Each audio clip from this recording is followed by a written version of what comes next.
We're going to start the YouTube streaming. All right. I won't say any more insulting things about the president. YouTube is streaming. Well, the president or the president-elect. Which one? Because they're clearly two separate. I don't have much good to say about either of them, frankly. Ding! And that's why I like you, Mark. Okay. Audacity, please. Go ahead and hit record in 3, 2, 1. Record. Bada bing. Shaka Right. Khan. Should be easy, but to match up two files. Yeah. Trust me, when it's two people, we almost don't have to do this whatsoever, but it's just habit forming. I can't stop it. Oh, yeah. Huh? I like that. Okay. I'm literally tempted to take these little lights to my job and put them at my desk.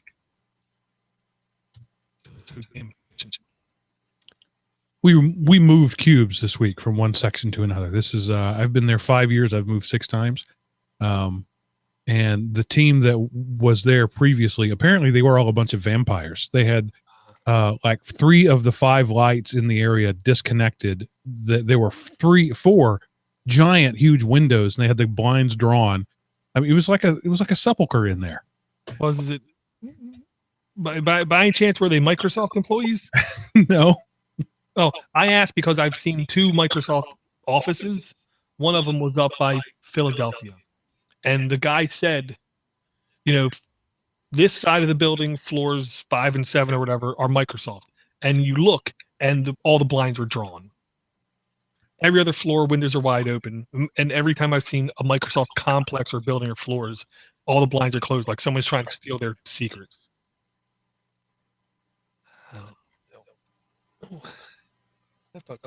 Okay. We are recording. We are streaming. Let me go here and say, well, this is 4:52 mark.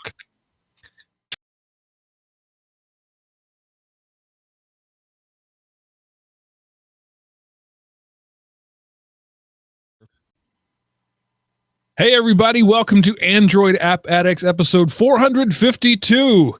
My name is Mark, sometimes known as the Sultan of the Soapbox Cockrell, and I am here alongside your friend and mine, Steve, the DoorToDoorGeek McLaughlin, and we're here to talk about Android apps, Android hardware, and whatever else happens to come out of that brilliant mind of his. Hey, Steve, how you doing? I'm doing much better now. I didn't realize I haven't talked to you for basically a month.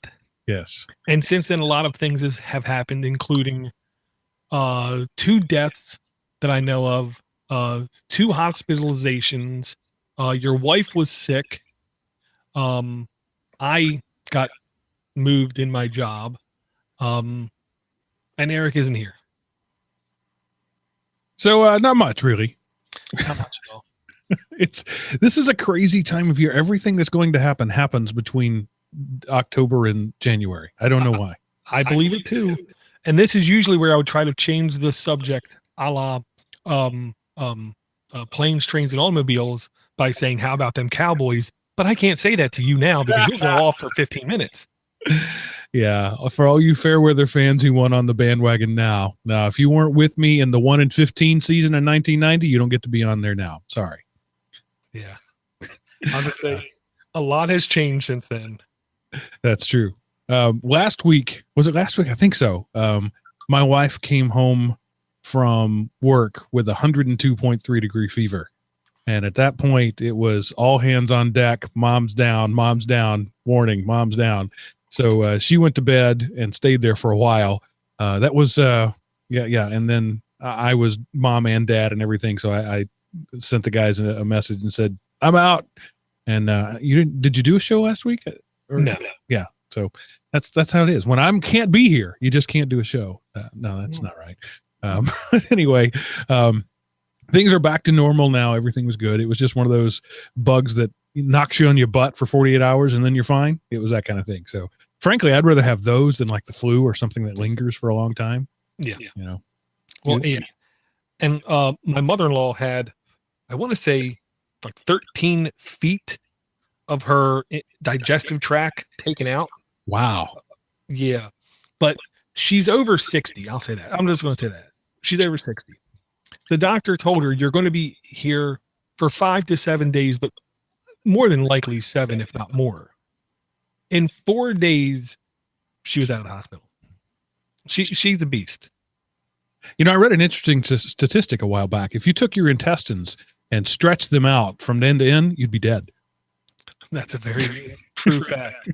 So I'm going to preemptively supersede you and ask you if you have any hardware news, Mark. I don't have any hardware news, but I bet you do. I actually do. Surprise. I do. First, I'll say Black Friday is racist. Let's just stop calling it. Cyber Monday is ageist, because that term really only means something to somebody if you're over like 45. There's nothing as cyber anymore. So let's just get over that. I tried to purchase a new device, a phone, on Cyber Monday. Newegg.com had the Honor 8 from Huawei. Huawei's the same company that made the 6P. Right. Very mixed reviews on the 6Ps. The people that loved the hardware loved the hardware. The people that hated it. And a lot of people agree the software was horrible. I wanted the Honor 8, normally $399, on sale on Newegg for $265.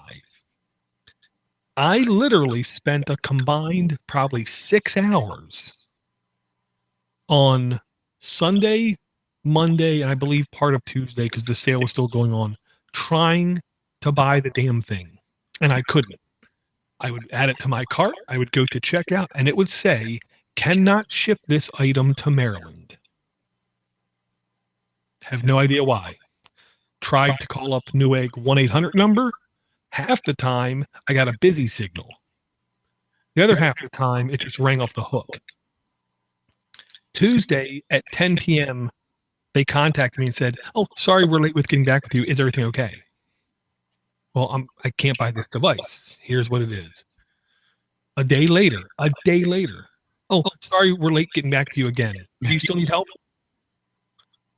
I can't buy your device. A day later. Well, can you go try to buy it now? No, it's now like $345. No, I'm not. So I went on Swappa. And in typical Swappa fashion, $265, mint condition, zero wrong with it, zero hassles. Got it in my hands in less than 2 days. I don't know why I don't just go to Swappa more often. Just done that in the first place. Yeah. So I've had this phone for just about a week. I kill every battery. Even if this thing had a 5,000 milliamp battery, it wouldn't last a day. I leave tethering on for now 8 hours a day, and I use it. I now, no doubt, more than 50 gigs a month easily. So we're not going to be hard on the battery. I will say this is the most advanced operating system for stats and features, which is an extreme double-edged sword. The people that, some people don't want that. They just want the phone to work. Some people want features. One of the stupid things I think is really cool, the fingerprint reader on the back literally works in like almost faster than I can touch the button. Power and volume down takes a picture. Power and volume up records a movie. Nice. That's just an example of the advanced type features to it. Anytime you hit the power button, it basically does a cleanup of apps. So most people, if you get this phone, you're going to see really good battery life. I'll tell you that right now. Like Voxer, if you don't open it up every couple minutes, literally, you won't get a message unless you make it a protected app, which is in the features and settings. Once you make it a protected app, it will stay open the whole time, period. Default launcher, horrible launcher, no app drawer, aka unusable for me. I hope to do some more reviews and videos on this thing, showing off some of the features, because I do think it's really nice. It's really cool. And for $260, really honestly hard to beat $265. Right now it's back up to around $300 on Swappa. So what are the specs on it? Looks like a 5.5-inch screen. 5.2 Okay. inch screen. Not a Qualcomm, not a Snapdragon processor. It's a, I don't even know what the hell it is, kind of thing. It's one of their processors. Quad core, 4 gigs of RAM. The one I got was 32 gigs of internal storage. One of the most advanced cameras, everyone says, with the dual cameras. One of them does black and white, one of them does color, does some kind of compositing, making it together. One of the things I really like, fingerprint reader. Tap it, and the opens up.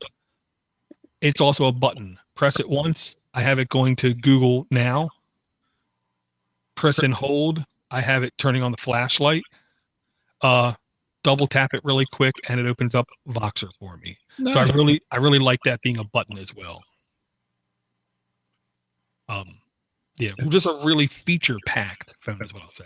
What phone is this again? The Huawei Honor 8. Honor 8. Yeah. Because my wife is due for a new phone. She's got the OnePlus One. It's getting a little long in the tooth. So sounds like it might be something to consider. Yeah, and a buddy at work literally got the OnePlus One 3T, the brand newest of the newest of the newest. Mm-hmm. That was $400, $440 because he got the upgraded model. The only thing that this phone has clearly better than it is fingerprint placement. Back here on the back, very easy to get to. His fingerprint reader is down on the bottom, and it isn't a button, just a fingerprint reader. Except for that, they're really similar-esque phones. Neither one is bad, I'll say that. Now that's actually only half the hardware. Uh-oh. Mark. A listener, I don't know if they want me to say their names or not, shipped me the Asus Chromebook Flip.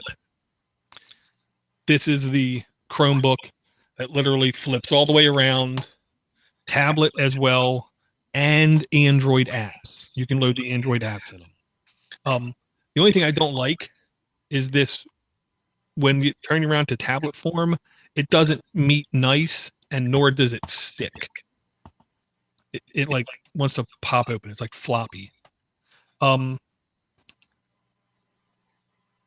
little bit small on the keyboard size, but it's definitely usable, definitely workable. Touchscreen works fantastic. I gotta say that, fantastic. Android apps work better than I expect them to, but they still don't work, great. I'll say that. They sometimes randomly resize the window on their own. There is no manually resizing of a window. I like the fact that it has 2 notification areas, but I mean, who wants a device with 2? I mean, we barely tolerate 1 notification area. Right. 2 to me, could be nerve-wracking. But for the buck, because this I believe is $200, I still think it's a really good price for it. So we've got downstairs in the living room a Windows Vista machine that I've had since like 2007. It's old. And I've replaced the hard drive in it twice. The power supply is dying. It's just time to let it go. It's time to say goodbye. But it's such a rare use machine. We use it to print things. The kids do homework on it. It's the machine I don't care anything about, really. I've got my laptop. We've got a family laptop. But that's just the general purpose of, game playing, whatever machine. And so I've been considering just chucking it entirely and replacing it with a Chromebook, and just to see what happens. My concern with that is that my school requires, not recommends, requires that the students do a great deal of their work in Office Live 365. So they have, each kid has an account, and they are required to do their homework in that app. And so they use that computer for that. And I don't think there's a way to do that on the Chromebook. But otherwise, I've really just been considering $200 and just throw it down there. And at that point, it's a disposable computer. Well, I did hear you on the last Geek Rant about the Office. I know at my job now we have Skype for Business, OneDrive, and Office 365, I'm guessing is what it's literally called. Right. Locally installed Outlook, Excel, PowerPoint, blah, blah, blah, blah, blah, blah. But in the web interface, when we log in, we can get Word, Excel, everything. I can assure you, if it's the web-based thing, it actually works better in Chrome. We've tried it on IE8, IE9, Edge, Firefox, and Chrome. It works best in Chrome. We've been using it now for like 3 months at work. And I think it's only because Chrome is more standards compliant. Yep. Even more than Edge, which, they've really touted that, but right. Microsoft just can't help tweaking. And that's the gist of it. Edge supposedly is getting better and keeps getting better and keeps getting better. Hopefully within like 10 months or so, it will be great. But I can tell you 99% of the things I open up at work in Edge don't work. Yeah. Even Microsoft knowledge base, their KB articles. I go to a KB page, I get a blank white screen. And that's, Microsoft product going to Microsoft website. Makes no sense. I will say also, don't forget, you have Chrome books, you have Chrome boxes, you have Chrome bases, and you have Chrome bits. Those are the 4 things you can pick from if you want to go Chrome OS. Right. So the Chrome box would make the most sense. Plug it into the existing monitor, the existing keyboard, the existing mouse. They probably wouldn't know the difference. The benefit of a Chrome book is that you can take it with you if you want to. So, and like you said, that one there, that Asus is 249, I think. I honestly think it's on sale now for 200. Yeah. And I'll say the only true downside is, of course, because it's lower end, it has bad speakers. That's to be expected. But what I didn't expect was the power connector looks basically like micro USB, but it's square. Interesting. It's a box. I've never seen this plug before. Micro USB won't fit in it. Nothing else will fit in it. It's a weird square. It charges kind of fast, but that is really, really annoying. I mean, if I were to go that route, I could buy each of my 3 daughters a Chromebook for about the cost of replacing that desktop PC downstairs. Yeah. And I mean, I will say this right now on, oh man, I can't remember what country it was. I want to say it was Romania. It was like an official Romanian site. You can buy Google, I believe, what's it called? The Chromebook Pixels 2 never opened for $400. Wow. The gimmick is with Chromebooks, you got to remember from the initial release date, I believe it's the initial release date, not the last sell date. From the initial release date, 5 years, and that's all the updates you get. You won't get a day more worth of update. And so the Chromebook Pixel 2, I believe, is already 2 years old. Mm-hmm. So you're only going to get 3 years worth of updates. And then I'll just say, unprotected. Right. All right. So let me jump in. We've been derelict in reading emails. And while you figure out the first app you want to bring to us, I'll read this email from Lucian, who says, hello, Android App Addicts. In episode 449, you talked about Cloud Magic and their subscription of $50 a year. Please have a look at 9. It's a perfect replacement with all imaginable features. It supports almost every function of Office 365, email, calendar, tasks, contacts, categories, text formatting, and emails, and a whole bunch of useful features. I switched from Cloud Magic to 9, and I just love it. It costs about $10 one shot, but it's worth 100 times that. Please let me know if you like it. Cheers, Lucian. I can't use it. Uh-oh.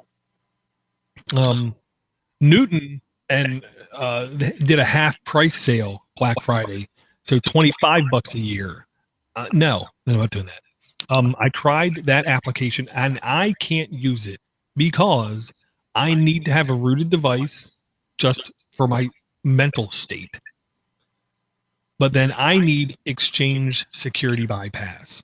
I am not relinquishing an ounce of control of my device to somebody else, especially at my job.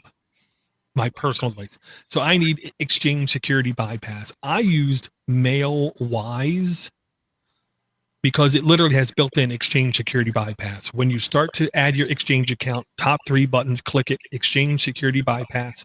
They expect you then to go read the fact and get the code from the fact, type the code in, and voila, the device will not ask to become a system administrator.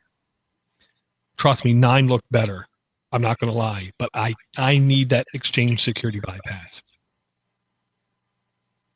So, all right, I'm not sure I followed all of that, but that's okay.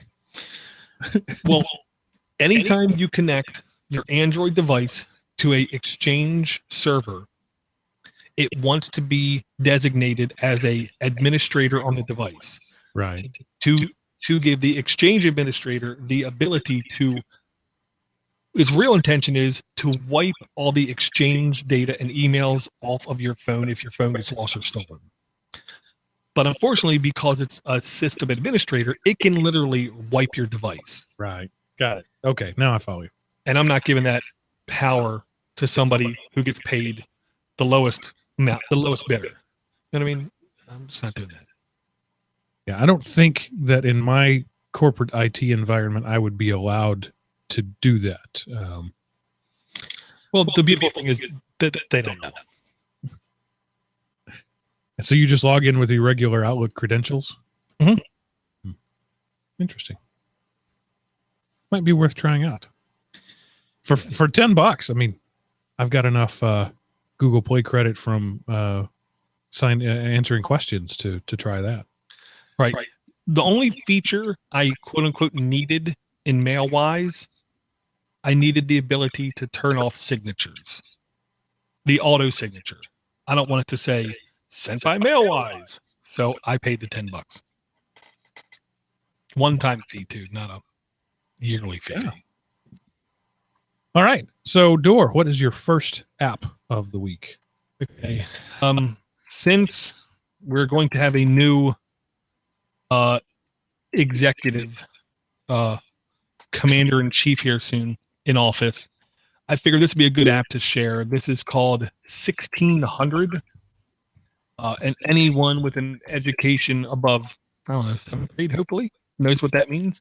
1600 is the address of the White House, 1600 Pennsylvania Avenue. So this app tries to show you some of the things that happen inside of the White House. I thought it was a cool educational thing because honestly, we all need a little bit more education about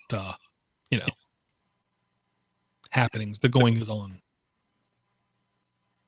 All right. So just generally White House trivia? Not really trivia, just the kinds of things that goes on at the White House. Like, oh God, I almost can't remember now. Air Force One is the plane when it has the president in it, and the helicopter is Marine One. Marine One. Shows you like Marine One landing on the White House kind of thing. It's classified as an educational app, is what I'll say. Okay, so it's an augmented reality thing. You pointed at a dollar bill. Okay. Mm-hmm. And you can look at the Oval Office. Where's the Oval Office placed inside the device? Just look at the White House. The only political commentary I'm forcing myself into this show is, if anybody is overly worried about any president doing something, maybe the president has too much power, period. Regardless of who's in office. I'm just saying. All right. I this is not the show to comment on that, so I won't.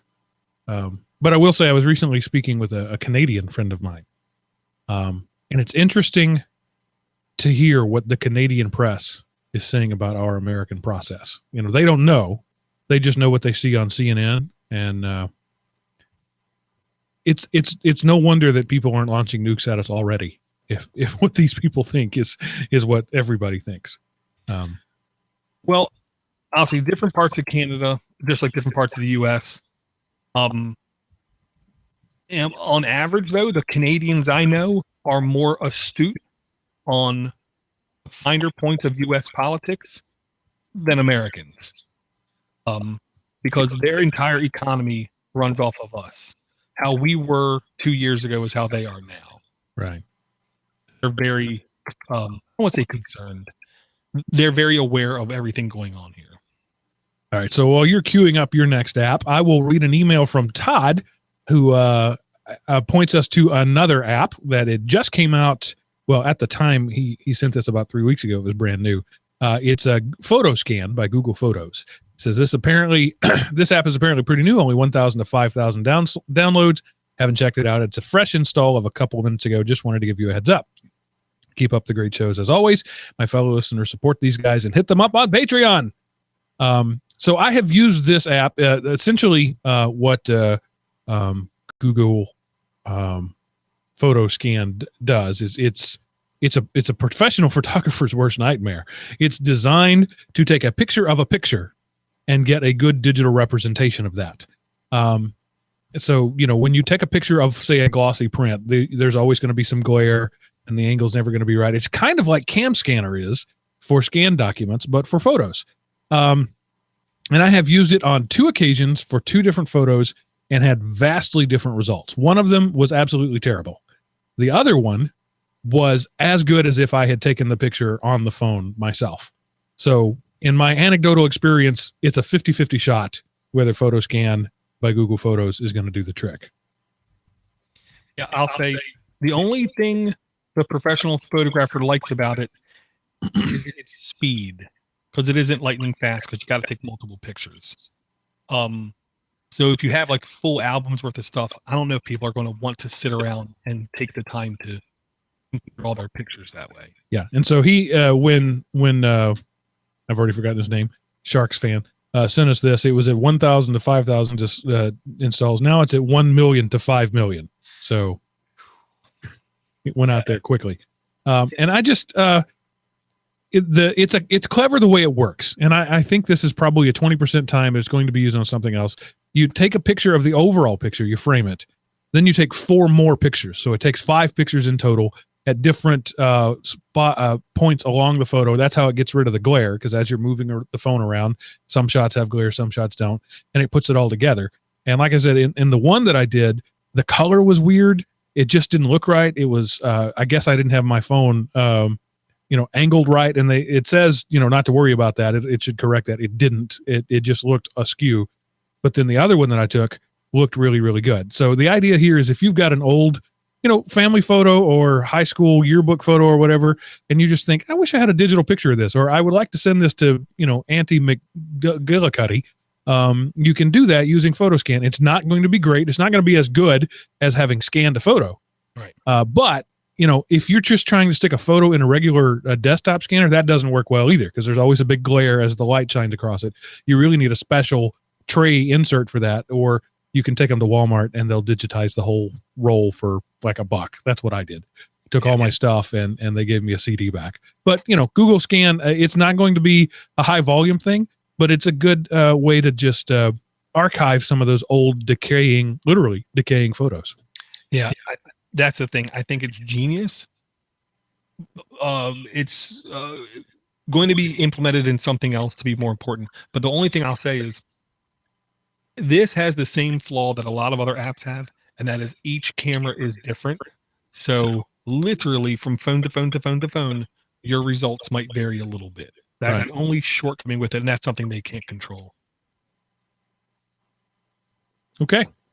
And what do you got next for us, Dor? What I was going to bring next was, I'm going to bring this one. Because sooner or later, it's going to happen. I'm going to have to get a 3D printer. It's just a question of when. And the one thing I got to tell everyone out there, if you do have a 3D printer or you're new to the 3D printer, the thing you have to look at is called Octopi or OctoPrint. What it is basically a piece of software you can stick on a Raspberry Pi, then connect the Raspberry Pi to your 3D printer. All the Prusa i3 and all the normal 3D printers, you can easily connect this Octopi to. And what it is, it becomes basically a smart hub for your 3D printer. You can connect a camera to your Raspberry Pi, with Octopi on it, point at your printer, and then anywhere in the world, you can remote into that and you can see the progress of the print. You can remotely from anywhere send it a file to print. If you don't have Octopi, you literally have to take an SD card into your computer, do this, do this, do this, do that, put it to your SD card, walk up to your printer, stick the SD card in, then on the printer, go through a manual menu of up, up, down, down, like your old printer menu, down, down, down, enter, down, down, enter, down, down, down, down, enter, to get to the file to do the print. With Octopi and OctoPrint, it is so much easier. And what this is called Printoid for OctoPrint trial. This is basically a Raspberry Pi interface, but on your Android device. And it's honestly grown a lot. Two guys I know with 3D printers said this app used to be really buggy. Anytime you changed anything, it would cause the entire print to crash. But they literally the last week re-downloaded the app and they said, oh, I take everything back. It's working now exactly as it should, as advertised, to where you can, on the fly, remotely from your Android device, change print speed, change fan speed, change heat settings, send a file to it to print, cancel a print. I mean, you can do a bunch of different stuff with this device, I'll say. So I've been watching your explorations of the whole 3D printer thing. It's not something that has tickled my fancy yet, but I can see why it would be an interesting thing to play with. I feel that I'm going to get one of these things and get it all set up, spend about a day tweaking it and go, now what? Yeah. The way I'll be honest, 8 years ago, 10 years ago, it was exactly like people who wanted the steering wheel and the force feedback controls and the vibrating chair and the pedals to where you drive and, you know, a more advanced experience. And you would go over that guy's house and almost laugh at him. Well, I guess you like it. It's a niche thing. 3D printers are right now in that same area, and so is VR. The question is, when do you want to get in? Is this actually going to broach that niche and become like almost everyone's going to have one in their house kind of thing, or not? I don't know. But I know for me, I need custom cases for my mini computers. And for instance, I have 2 LAC tables. I want to make a LAC rack. And I was thinking how to connect them. And I thought to myself, you know, if I had a 3D printer, I could print these L brackets because they're plastic and not metal. You know, they won't interfere with my wireless adapters, and I could put them all there. And it's an endless loop of where I keep thinking I want to use the device, but I too am afraid I'm going to buy the device, set it up, print something, go, and then not turn it on again for 3 months. So way back in my Tightwad Tech days, the first podcast I ever did, my co-host Sean and I discussed this technology back when it was just, the kind of things that only expensive labs had. And I theorized then that there would be a time in the future where, like you pay now for a service to bring water to your house and a service to bring natural gas to your house, you would pay for a service to bring chemicals to your house. It would just be pumped to your house as a municipal service, and you would print out, a la microwave style, whatever you needed. So every night when you sat down to dinner, you would print out a set of plates and forks and spoons to eat dinner on. And then when you were done, you would put them back in the recyclinator that would melt them back down and send them off to that service. I don't know that was ever realistic, but that's what it's going to take for this technology to be, in the consumer world. It's going to have to be something that you can generate rapidly and dependably, something that people want on a regular basis, right? If I could print a set of golf clubs, that would be something worth having. But most 3D printers right now are very small. You're limited to like a 4-inch cube that you could do. I'm more excited about the future of 3D printing when we get down to printing atoms. And I have no reason to believe that we won't get there. But at some point, you'll be able to just harvest carbon and print whatever you want. That will be super cool. But at this point, you're making small plastic objects that, if you need to rapid prototype an invention or something, that would be great. But otherwise, just not seeing it. Well, it's all about, I don't want to sound like SpongeBob and say imagination. but I'll say, like, for instance, I know my one buddy literally prints custom case mounts for his phone for his car, to where he has it to where he basically just gets in his car, almost doesn't even look, and he can just put his phone right in the thing and it works fine. Me, every time I put my phone in my mount, I got to lean in, hold the phone, put it in, and then squeeze with the other hand, kind of thing. The only place I can see myself using it with any repetition is you make things like in the military, they have things called challenge coins. I'm just learning this like very recently. So what I can do is I can print Podnutz coins, and then when I go to conferences and stuff, hand them out as like, here's a unique thing you can only get at this conference from Podnutz. So I can do that kind of thing. That alone, I think I could justify having one, because I go to so many conferences. I would like to give 100 of them out each conference. All right, that's a good idea. I like that. But aren't they the home models anyway? Don't you get something that's pretty rough and ragged, and it's not a smooth thing? It all depends on the grade of the printer. And like, I just watched a really good video. If you cool it down a lot, because you have a hot end and a cold end, if you blow on it with fans enough, and also your printer shouldn't be just out in the open. It should be in an enclosure, in a box with stable temperature in it, kind of thing. If you blow on the filament when it comes out as soon as possible, it will harden much better, and then you can get a very glossy finish and very sharp edges. If it stays warm for any length of time, those fans aren't right there, you will literally see lines in your print, right? And it will literally sag and droop and not look good. Well, that's what I've seen. Yeah. I remember reading the earliest model of this. It wasn't the build, the extrusion builder like we have now. It was a vat of stuff that was hardened under a specific frequency of light. Well, they still have them. Right. Yeah, those are much more expensive right now. Those are the opposite. The ones I'm looking at is the roll of filament coming in through the top, melted down, and then spit down, basically. Right. Those, you're in a pool of filament. The laser cooks right underneath it, and it moves it around, and what you're printing grows out of that pool. Yeah, you harden it, you dip it, you harden it, you dip it, you harden it, you dip it. Yeah. And I will say, the quality of the printer, the best thing about these 3D printers, the quality of the printer is up to you. You can literally start with a $150 printer and then over time upgrade it to be equivalent to a $5,000 printer, but you only paid, $1,000 kind of thing. All right. I'm enjoying watching you go down this excursion. I'm just not there with you, but that's all right. You didn't follow me down the drone alley. So I could. The kids in here. I bought it for $20 because you got to start cheap. Exactly. Controller.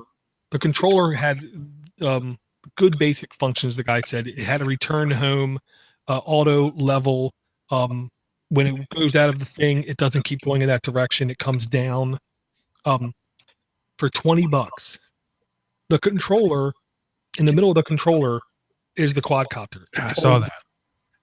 Yeah, no camera, no nothing. So I got 2 of them for the kids. Cool stuff. And they accidentally shipped me an extra one, which I guess I'm going to keep for myself. And you called them immediately and said, "Hey, you made this mistake." Right? I told my wife I couldn't. They're in a different country. And they don't have phones there, apparently. Right. They don't exist yet. All right. So while you're queuing up the next one, let me read another email. This comes from Scott, who says, "Hey, Door, Mark, and Eric. Door, you've mentioned $9 computers and other cheap computers on the show before. Is it possible you could send me links to purchase these computers? Feel free to use a proprietary Amazon link if it's available. Thanks, Scott." So, Scott, I will say that you're listening to the wrong show, man. He's got a whole show about this stuff. That's the Mini PC Podcast. Big talk, little machines. And here's like for instance. Okay, yeah. I redid my phone. I don't have the AAA email on my phone yet. That's why I don't have this email. That's my excuse. But like you've seen the NES Classic, and then like a couple days ago, an Indiegogo kicked off where it looks like a Sega Genesis, but it's silver and it's a retro MAME console, like Retro Pi with all the different consoles on it. The dirty secret is what's inside is a $12 mini computer from China called the Orange Pi Lite.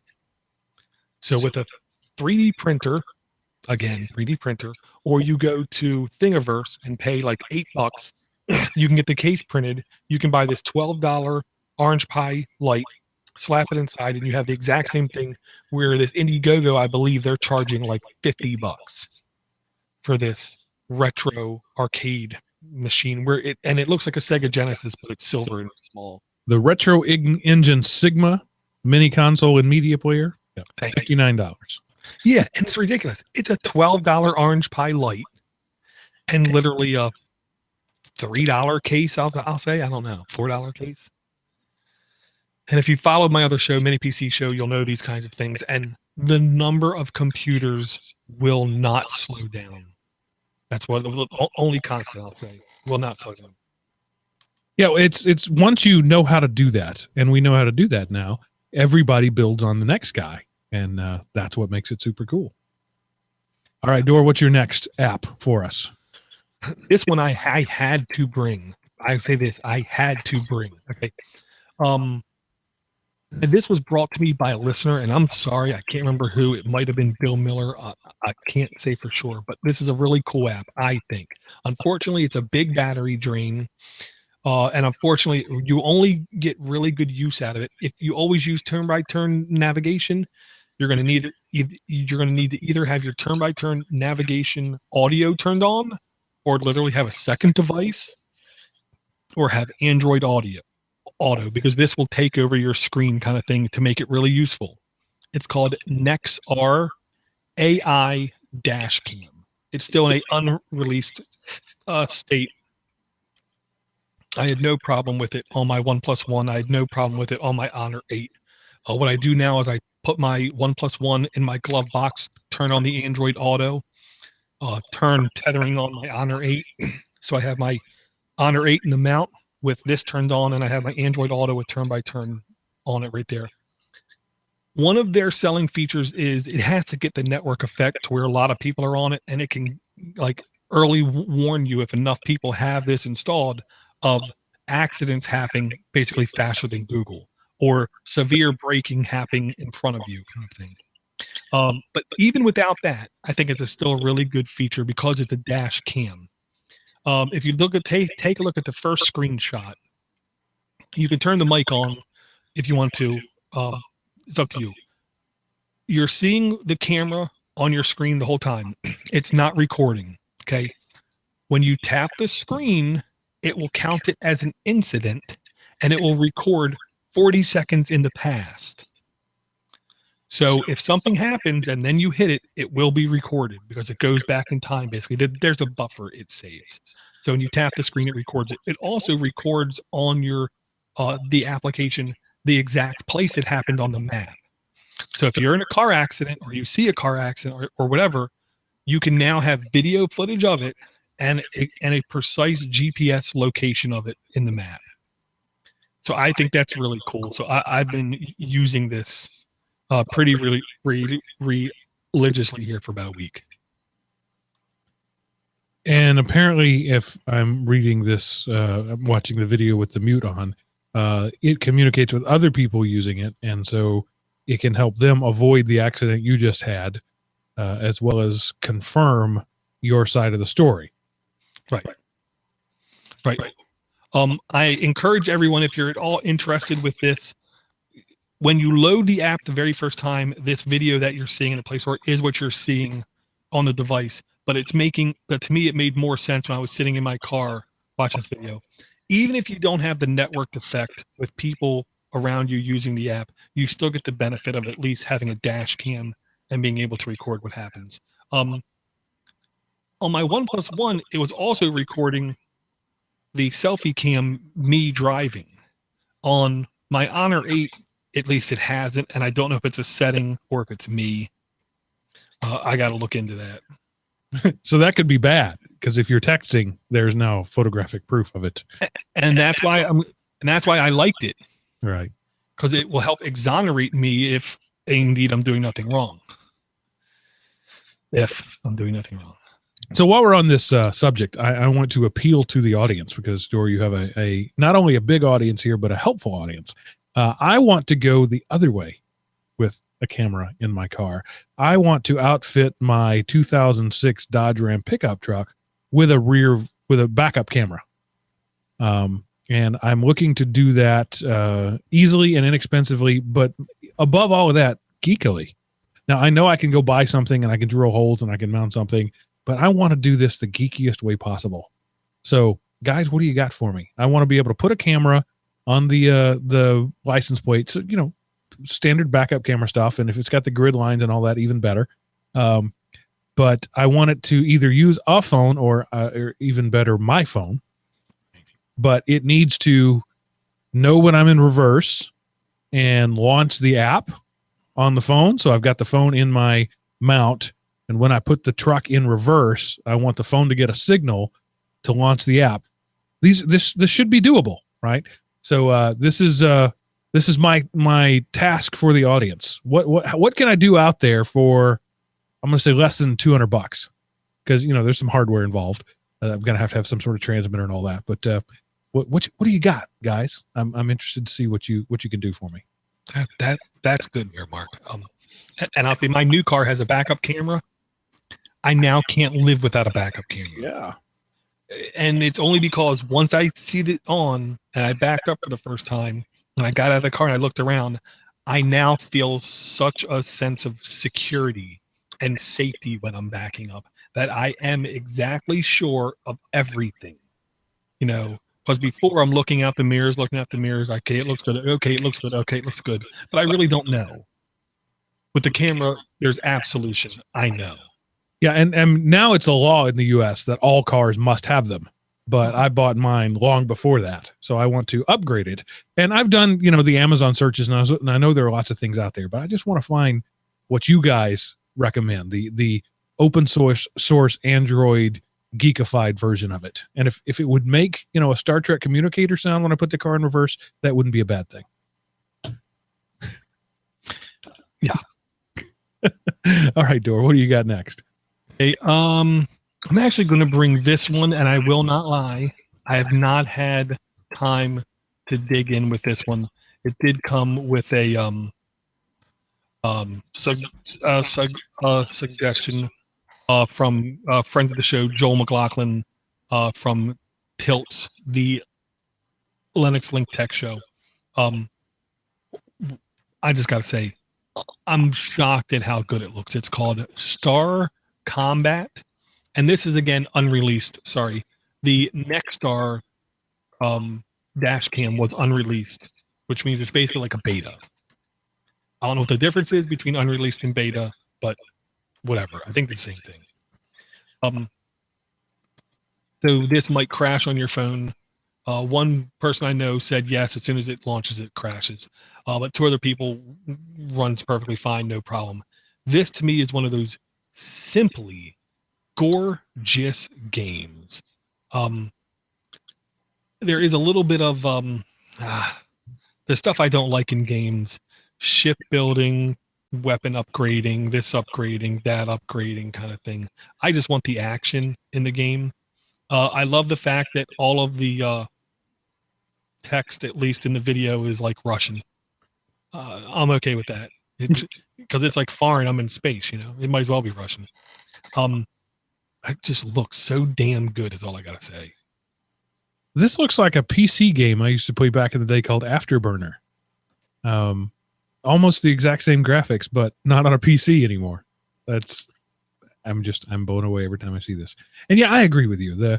I don't want to collect credits and then go put, new engines or whatever. I don't like doing it. I don't want to do that. I just want to fly and blow stuff up. And it's fine if you have that in the game, but give me a mode, an arcade mode, where I can just fly and blow stuff up. Well, or make it like unbelievably smooth and quick. And I'm okay with the game advising me right now you should upgrade this. So literally a stage ends XXXXXXX. I'm back in another stage, and I did the 2 upgrades that it suggests me to do.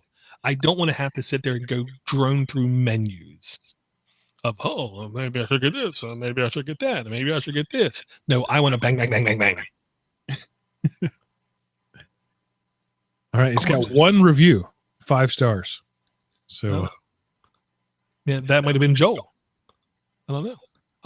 It's got 100,000 to 500,000 installs. So a lot of people have installed it, but only 1 review. Well, I do believe when an unreleased game or a beta game, every time the major version number, not the major, you have the major, the minor, and then the other. Every time the minor version number changes, they wipe the reviews. And they do it with full-blown apps too. The example is Newton, the email app we talked about in the previous email, literally had 4.9 on their marking. They got sold out. They started publishing revisions to the app. So old reviews are falling off. They're now down to like 3.5. And it's going to keep going down.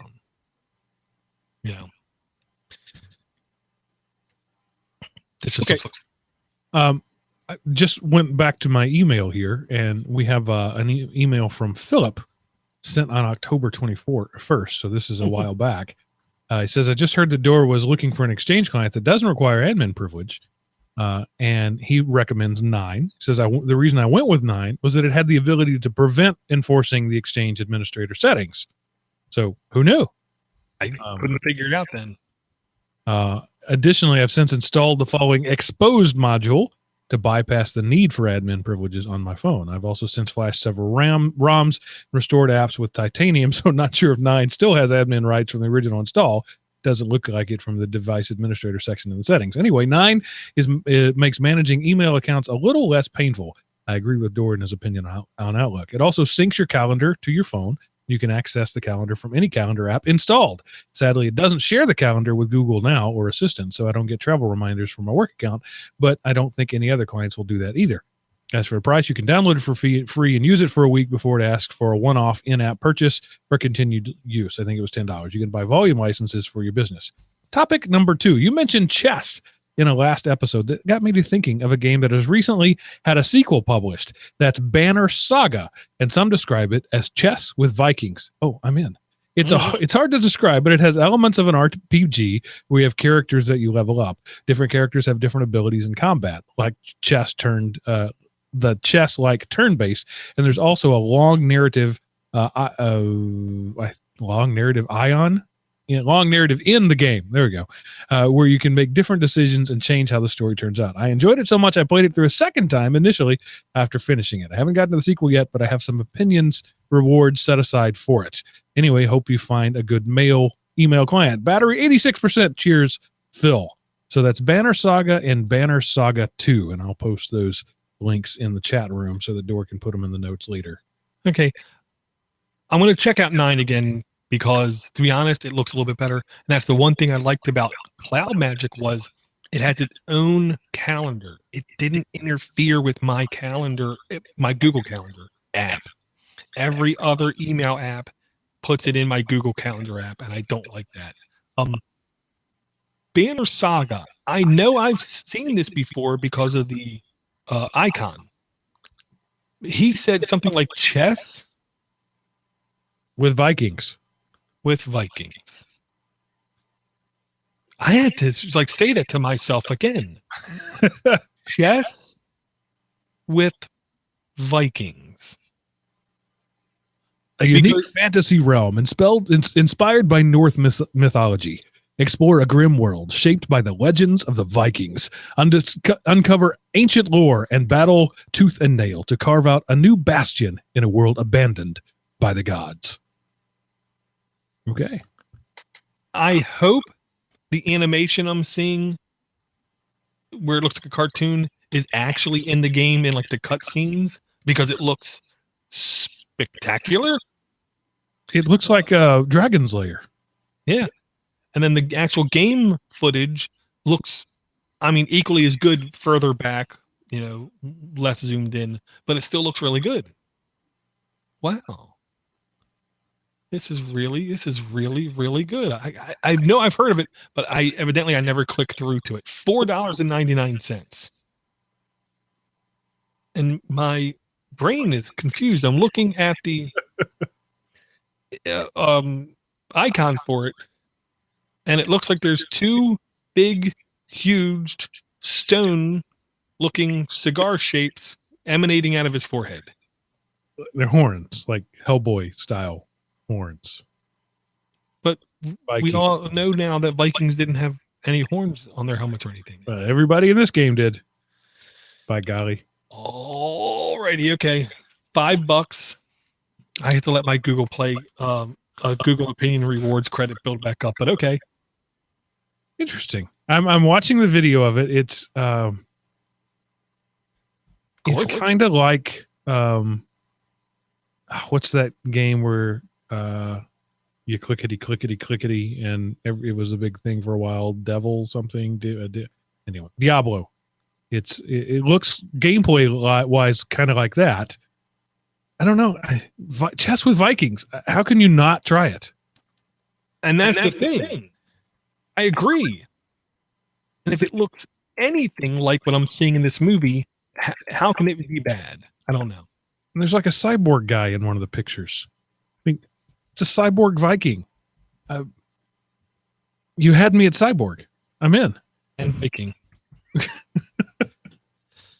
All right. Well, thanks. I've already forgotten who it was. Phil.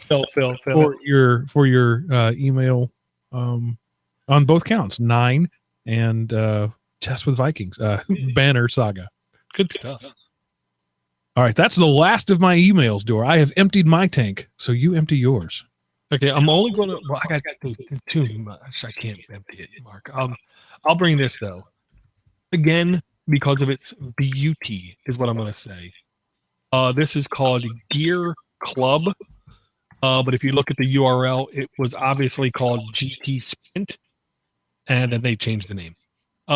No movie in Google Play, which means it must be fan-diddly-tastic. Very simple, easy racer game. Good different types of controls. You got the tilt, you got the buttons. You can do what you want to do. Completely free. Does have some in-app purchases. I didn't run across them.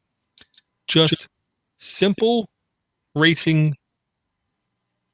I was going to say satisfaction. That's what I'm looking for. Simple racing satisfaction. There is some kind of multiplayer that I did not even bother playing with, just because why would I want to challenge real people when AI is probably more competitive because it cheats all the time? Oh wait, there is a video at the end of the description. It's on YouTube. They just didn't put it in. Oh, that puts it down a notch. Okay, so that takes the quality of the gameplay down a notch, obviously. Video means it can't be as good. Oh, they to the entire channel. Wow. Lots of videos. Yeah, Gear.Club. Well, actually, that's a dirty secret. Click on videos on the left side. There's only 5 videos. And they're mostly like 30-second videos, which is really short. Teasers, trailers. Yeah. All right. So that's why there's not a video, because there's not really a real video. Yeah. Just marketing videos is what I'll say. Lots of fun though. That's what I will say. Lots of fun. Okay, let me take a quick. Oh, and I'm going to say this one only because of name recognition. I'm sorry. Before you move on, the Gear.Club thing.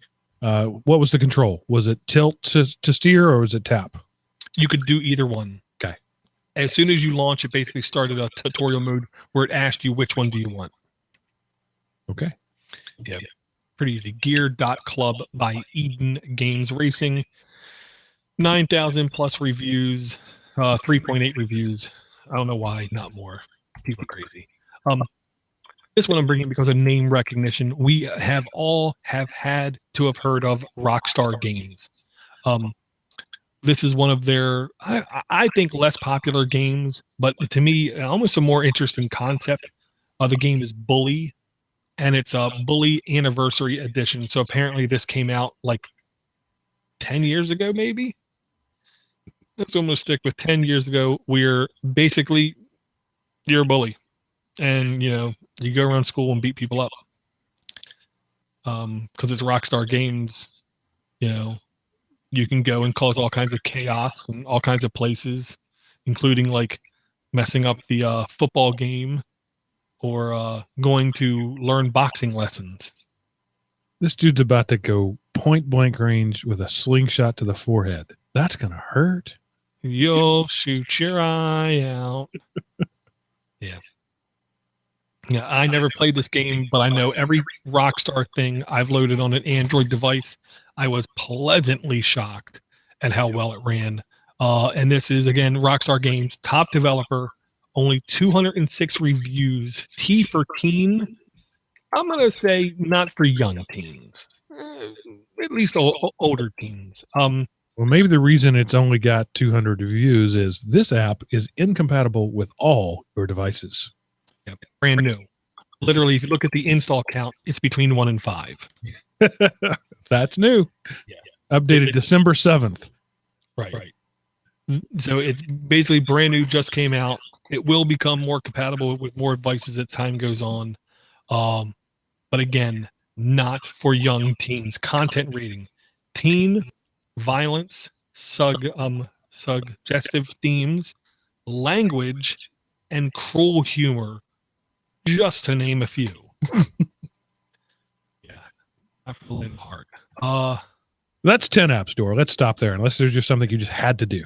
Let me just quickly go through and take a peek at the apps, and I will say, just for giggles, yes, I'm going to say one more, just because it's one of those games that overseas I think is really popular.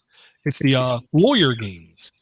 There is a version of this right now in the Google Play Store called Objection. This, I believe, is more like the real one, called Apollo Justice Ace Attorney, by a developer I can't pronounce. Again, 46 reviews, T for teens, $15.99 to buy. 4.7 average reviews, only between 100 and 500 installs, version 1.00.01. Brand spanking new. Again, teen, mild blood, suggestive themes, violent references. Ooh, by Capcom.co.jp. That's who the company is. $16. I'll say, if you're a fan of these Apollo Justice Ace Attorney games, something tells me you'll pay $30. All right. Objection. Sorry. Update December 7th. You bring the new hotness every time, man. Even if it's not free in G. All right. One last thing, a bit of housekeeping. I want to thank Kathy Burke for your pledge to Patreon. Thank you, Kathy, for being one of the awesome people that keeps Door in the high lifestyle of Mai Tais and Hula Girls that he has grown accustomed to. Actually, he probably took the money you gave him and went and bought something for somebody else, like a mini PC to give away. So anyway, thank you, Kathy. Yeah, or like I bought my kid a Reese's peanut butter cup because he had a superstar day at school. Nice. He's usually the bad one. We had one of those white elephant gift exchanges at a party recently, where you go around and you can steal. And one of the gifts was 2 pounds, 2 1-pound Reese's peanut butter cups. Oh, God. and it was, yeah, I kind of had that response. It's like, that's either the best thing ever or the worst thing ever. I'm really not sure which. If I was like 13, it would be the best thing ever. But I'm closer to 60. No, I can't. Ooh, no. Pretty sure I'd be in a coma. It's a lot of sugar. Yeah. Okay. Let me run through the apps that we had there. So we had 9 Outlook for Android by 9 Folders Inc. We had 1600 by White House Historical Association. We had PhotoScan by Google. We had Printoid for OctoPrint Trial by Anthony Street. We had Nexar AI Dashcam by Nexar Incorporated. We had Star Combat by Dr. Spritz. We had Banner Saga by Versus Evil and Banner Saga 2 by Versus Evil. We had Gear.Club by Eden Games, Bully Anniversary Edition by Rockstar Games, and Apollo Justice Ace Attorney by Japanese characters that I can't read. So all you people that say we don't say them enough, there you go. Yep. All right. It's been a pleasure to be back with you after a long time away. Dor, what are your final words of wisdom for our audience? Well, it's for everybody, Mark, including you. I really want everyone to have a good holiday season. I really miss Eric, even though I talked to him last night doing the mini PC show. I really want you guys to have a great holiday season. I want everybody who's in the Podnutz community, whether it's your first show you listen to or whether you've been around since Podnutz episode 1. I want to thank everyone for their support. This is the time of year I beg everybody, make sure the people that you love and you care about know that you love and care about them. Check in on them. Make sure everything's okay, because it seems to me that this is the time of year when bad stuff can happen to good people. This is true. You know, dare I say, like Casey Kasem, instead of keep your feet on your ground and keep reaching for the stars, keep looking out for each other. Love, peace, and hair grease or something. I don't know. Yeah, this is the season when people think more about other people, and that's a good thing. So do that. Having said that, I'm going to beg once again for help from the audience. I need a developer geek out there. I know you're out there. I have been hobbled for years by the choice of mixer that I use for podcasting, the Alesis Multi-Mix 8 USB. It's a great mixer. It's an inexpensive mixer, but it has issues. And right now, I'm recording on a Windows XP laptop that I've been using since 2010. Still running XP because there aren't drivers for anything newer. So what I need a geek to do is to compile the latest Audacity 2.x for me with ASIO drivers, ASIO. It's legal, perfectly legal to do that. Those are both free, but it's not legal to distribute that. So I will go download, I already have, the ASIO stuff and the Audacity source code. Therefore, I have purchased it myself. I just don't have the technical wherewithal. Actually, I do. I just don't want to spend the day to do it, frankly, to go and compile my own stuff. So if you're out there and you're on a Windows 7 64-bit machine, you just happen to have your Microsoft whatever compiler laying around, and you wanted to do that for me and just send me a link on the download, I promise not to tell anybody where I got it.